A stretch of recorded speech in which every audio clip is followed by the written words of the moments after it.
Hello and welcome to the instructional video on the brand new 2021 Mercedes based Burstner Elegance 920. So I'll start walking around the outside of the vehicle and we'll progress onto the inside. So if we start with the cab, the bonnet release catch is just on the dash here. So you open the passenger door, it's that lever just there.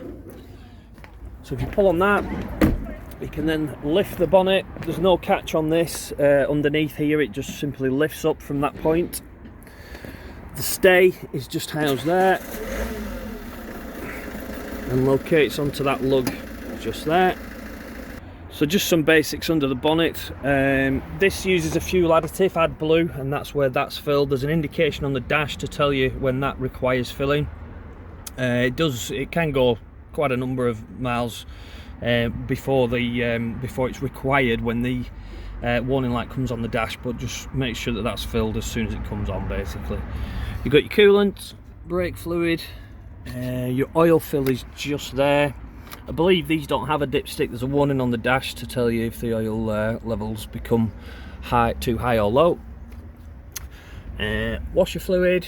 If you need to jump start this vehicle, your positive terminal goes onto this lug here, and then there's an earth on that tiny little lug just in there, so that's the earth.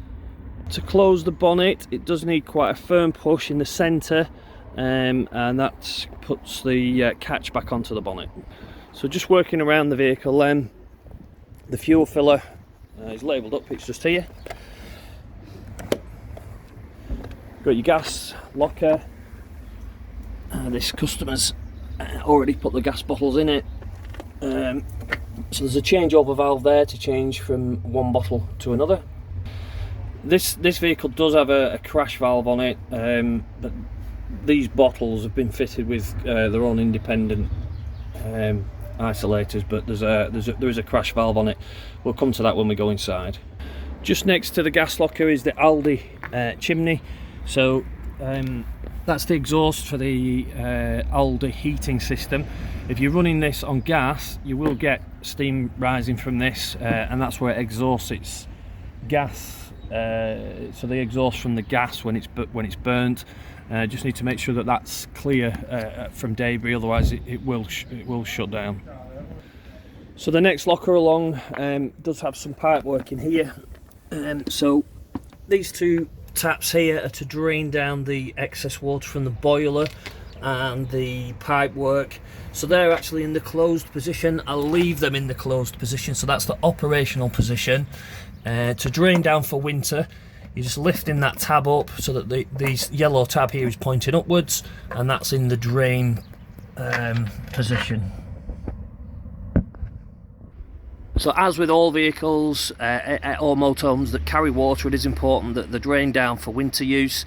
If water's left in that pipe work, it will expand, it'll crack it's in danger of cracking the tanks and the pipe work. So it is important that they all get drained down. There's a few on this vehicle which we'll come to as we go inside. This model has been fitted with an external shower point. The shower head is in the garage, but we'll come to that when we look in there. There's a shower head attachment that just clips into that, so then you've got a hose coming off with a shower head on the end of it, with a tap on the end of that. In order to use it, you switch this, that's the switch for the pump, so you're switching the pump on via that switch, and that's your temperature adjustment. So working our way towards the back of the vehicle, this is the water fill, levelled up. You need the habitation key to open that up. Fill it up until it pours out. You can't overfill it, so just with a domestic hose, fill that up until it pours out, and then you know that your fresh water tank is full. Okay, the next compartment along is the new Thetford Indus toilet waste system. This recycles the grey water that would be going down your sink and down the shower, and uses it to flush the toilet, and then it all gathers together in what's known as a black tank. There's 3 treatments for that. They are housed in the garage here. So there's 3 chemicals required. So you've got your grey water fluid, the flush for the toilet itself, and then the black chemical. What that does is it breaks all the waste components down and allows you to empty this into a normal grey waste, providing that it's connected to the sewage system.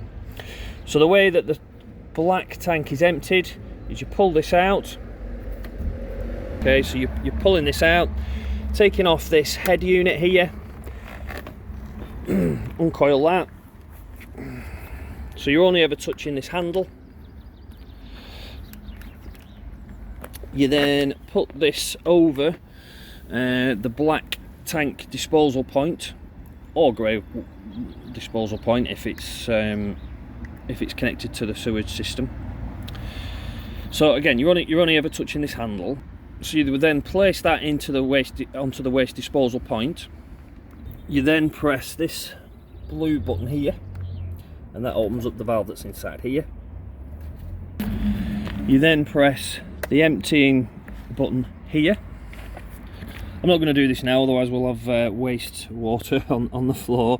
So you press this button here, and you'll get an illumination here to tell you that the emptying process has begun.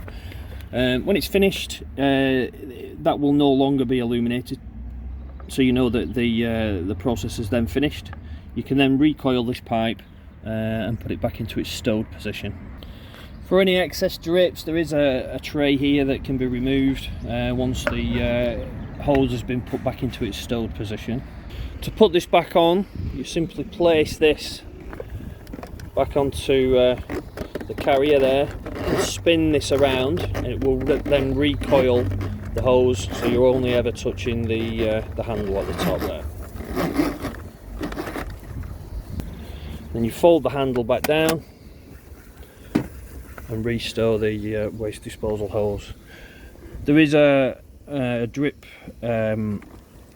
tray there in the bottom. It does have a plug in it as well, but I would just leave that open. Next one along is the garage locker at the back. As I say, this is where the chemicals are stored in here. It uses a mobile phone app. It actually tells you what the situation is in each individual tank. It informs you where your nearest waste disposal point is. You can adjust settings on there to put it into night mode so the pump won't run.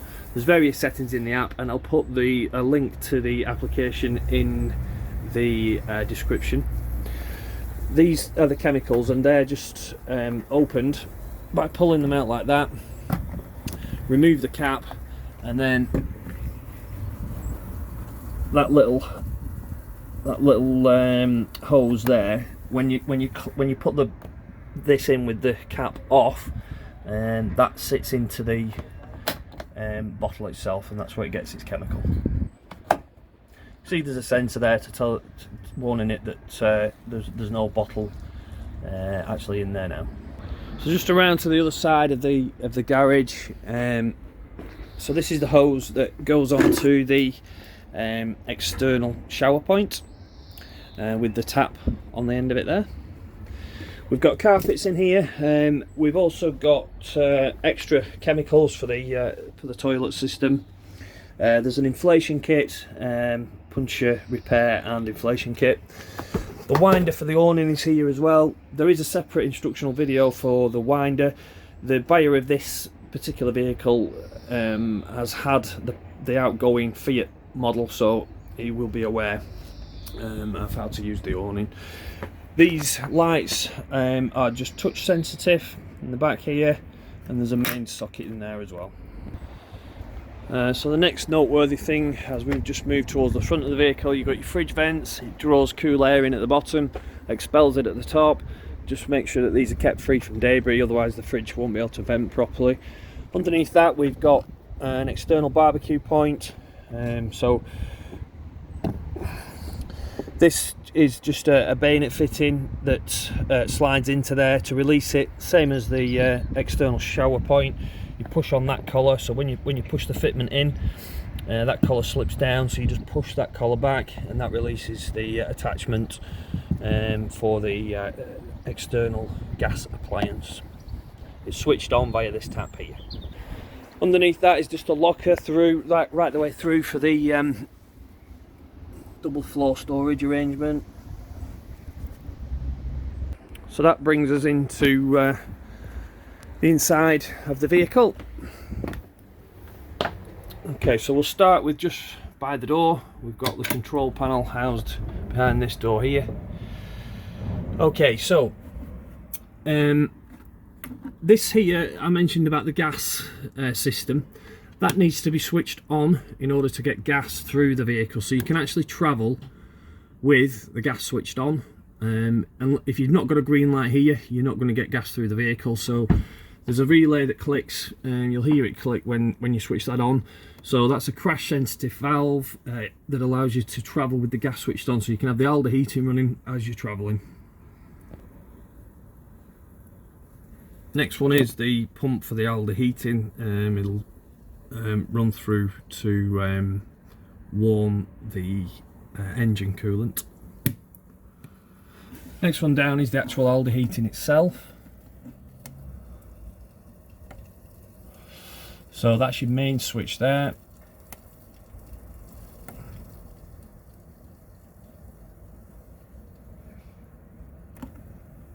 So again, the buyer of this vehicle will be familiar with this, as he's got it on his part exchange vehicle. So you click the menu button, and this allows you to adjust the temperature that you want in the vehicle. So 22 degrees is roughly room temperature. Next one along is the temperature for your water. To me, it makes sense just to have it on the hottest temperature and then mix it with cold, and then you've got a lot of warm water, if that makes sense, rather than just have it on a low temperature, because you can just mix it at the tap. This one here is the power output that you want it to work on. So this is electric, so you can select 1 kilowatt, 2 kilowatt or 3 kilowatts of electric. The reason for that is if you're on a low ampage site, you want to be using the lowest kilowatt setting. If it's a 13 amp site like we get in this country, then 3 kilowatts should be okay, as long as you're not using any high wattage appliances like a hairdryer, etc. at the same time. That switches on and off the gas if you want to run it on gas, so you can run it on gas and electric simultaneously. Next one along is the settings button. There are numerous settings for this. I would refer to the Aldi instruction manual that comes with the vehicle, but the main controls that you should need to use most commonly are these here. So next to that then is the main control panel for the vehicle. It's operated by this switch wheel here.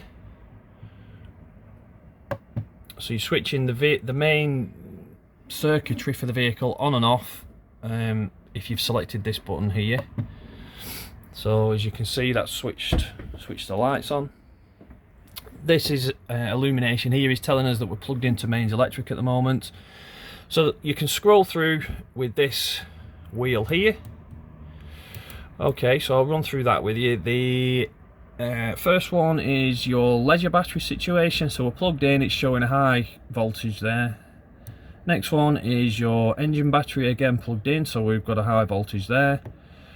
Wastewater, sorry, that one is the fresh water, so there would be a percentage displayed on here if there were to be any water in it. There isn't at the moment because we've got it drained down. Wastewater, time, so you can go into that and adjust the time settings. So we'll scroll back the other way. Internal temperature, external temperature, and that switches your pump on and off, so you won't get any water through the vehicle unless that is switched on. When you first fill up with water, you will need to switch that pump on and then purge the pipes of air, so you need to switch the pump on there just by pressing the wheel again there. So now the pump's on, and then open up the taps, both hot and cold, until you get a pure flow of water coming out of your tap, and then you know that you've filled up the boiler, you've purged the system through of air, and you've just got water in your pipes and in your boiler. Below that cupboard, the customer's opted to have his own television fitted, but there's some switches just here. First one is your step,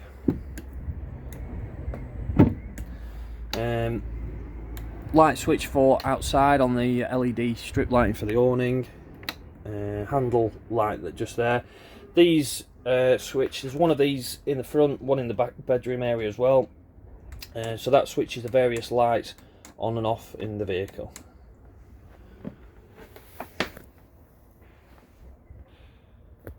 Just while we're here, in the double floor arrangement, you've got the leisure battery in there, and your charger unit. So there's 12-volt fuses on the front there. You can see those on that charger unit. So if one of the 12-volt appliances becomes faulty, that's the first port of call. It is in the instruction manual, it does tell you which fuse is connected to which 12-volt circuit. So again, the next hatch along, we're just in the entrance door area here. Okay, so you've got your Aldi boiler there. There's nothing really to do here in terms of normal use. You can see the pipe where it goes off to those drain valves that we talked about. So it is important that all these pipes get drained down for winter use. In the floor locker here, between the dinettes, you've got your main circuit breaker. So they're all in the on position, so that's like a domestic circuit breaker. If any of these are tripped and go into the down position that way, then you've got a mains short, or you've got an appliance that's plugged in that's faulty that's caused this to trip. You can test that you've got mains supply coming in to the vehicle by pressing that little blue button there, and then it will cause that to flip down. Then you know that that is doing its job and you've got mains coming into the vehicle. While we're here in at the front of the vehicle, I'll just show you the electric drop down bed. The seats do need to be in the forward facing and dropped position, so you drop those with a turn on this here, and then it causes the seats to fold down. So they need to be folded before you can get the A-class drop down bed down. It's done electrically, and you need to release these catches before dropping it, as they both are. There's a key that goes into there, and then you're pressing the down button and the bed comes down electrically.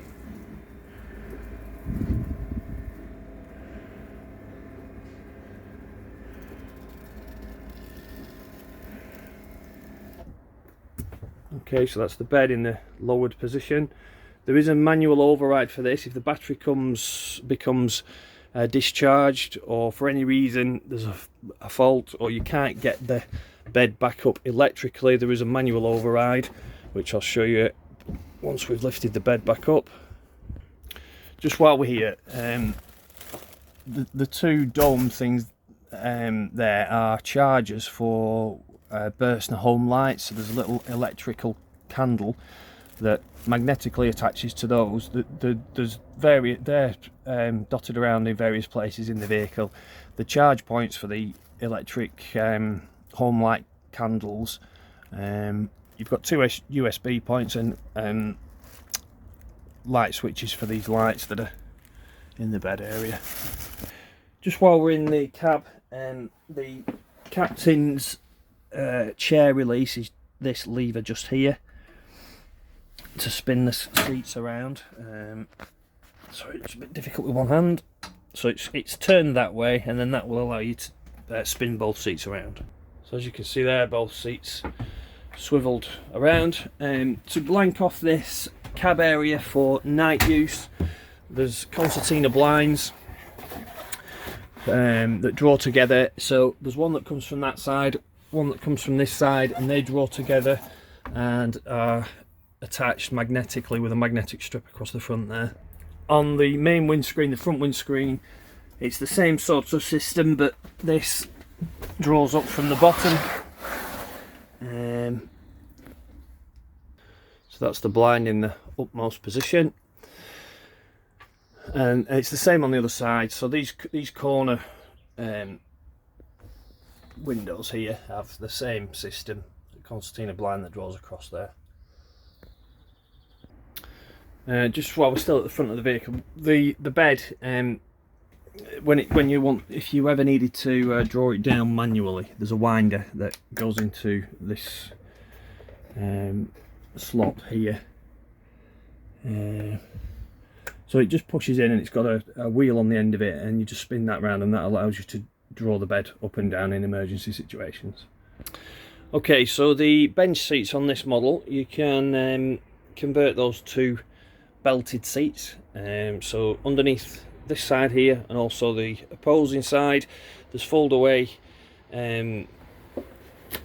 there's a fold-away chair with seat belts. So underneath this side, I'll just demonstrate this one first because it's easiest. You take the cushions off, and then underneath here is the fold-away seat. So I'll just fold that up. To fold that out, there's a little catch there to lift up the first section of it. So if you get it into that position first by pushing that catch, there's another catch here that you just lift up, and that allows you to then pull up the whole chair, which I'll do now. Okay, so you've got the first section drawn up like that, so that's your backrest for the forward-facing chair. To get the seat up, you're pulling this, it sort of cantilevers out. So this sort of pulls towards the front and then comes back in and clips onto those reciprocals there, which I'll do now. Okay, so it's a bit easy from this side. You can see those little hooks there locate onto that tab, and that forms the base for the seat.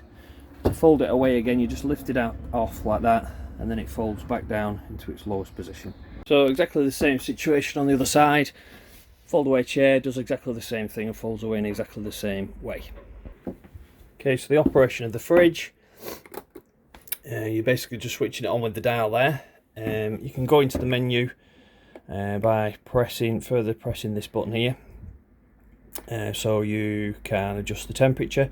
If the ambient temperature is very high, then you want the fridge to work harder, put it on the higher setting. You can select your power source.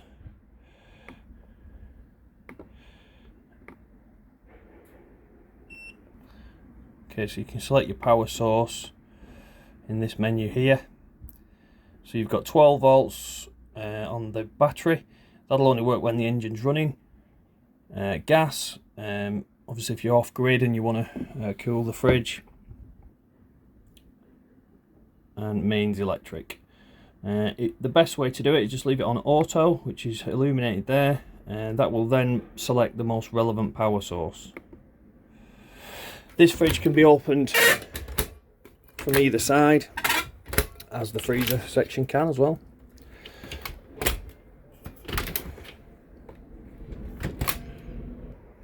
So moving on towards the back of the vehicle, this new toilet system, it's got a slightly different control panel. So to open and close the blade, you're pressing this button here. So that's opening and closing the blade. So obviously before use, open the blade up. You've got two options on the flush. So if you want to conserve water, you can use a smaller flush level. If you want to, if you've got enough water on board, which you should have because this recycles the water, you can opt for a longer flush cycle. When you first download the app, you can connect your phone to it by pressing these two buttons together, and it connects via Bluetooth. Okay, so final drain down point, we're in the bathroom area here. It's housed just underneath these two underfloor panels here, so I'll take those off and just run through those with you. Okay, so the fresh water tank, if you lift this panel off here, which is the step panel, the fresh water tank is just housed there, and the drain system is exactly the same on previous Burstners. You turn it one way to empty it down to 20 litres, the opposite way to completely drain the tank. So that's the fresh water tank there. So that needs to be drained down for winter use, the same as with this customer's previous model. Okay, so I've taken off the panel that was cut in the floor here. There is a further drain on this because it's using this new system of tanks with the grey water flushing the toilet, etc. There's 2 further drains on this for winter use. There's a tool here, and that goes onto that blue cap there, and you can see that there's how it goes onto those 2 nodules there. So you need to put that onto there. You can see that it's marked on the top of the tool which way to close it and which way to open it. So for winter use, these tanks have to be drained down. So there's one there, and there's one just in there as well. So this tool is used for both of those. Just in the bed area, the Burstner home lights, the torches that I referred to earlier, are housed just in there. So you've got 4 of those, and you can see that they go onto those silver domes to recharge them, and they're switched on individually. So they can be taken anywhere in the vehicle, but they're charged via those points there. So that concludes the demonstration. I'd be happy to answer any questions you have in the interim before collecting, or I'll look forward to seeing you on the day and we can run through any things that you may just want further explanation on, and I'll look forward to seeing you on the day of collection.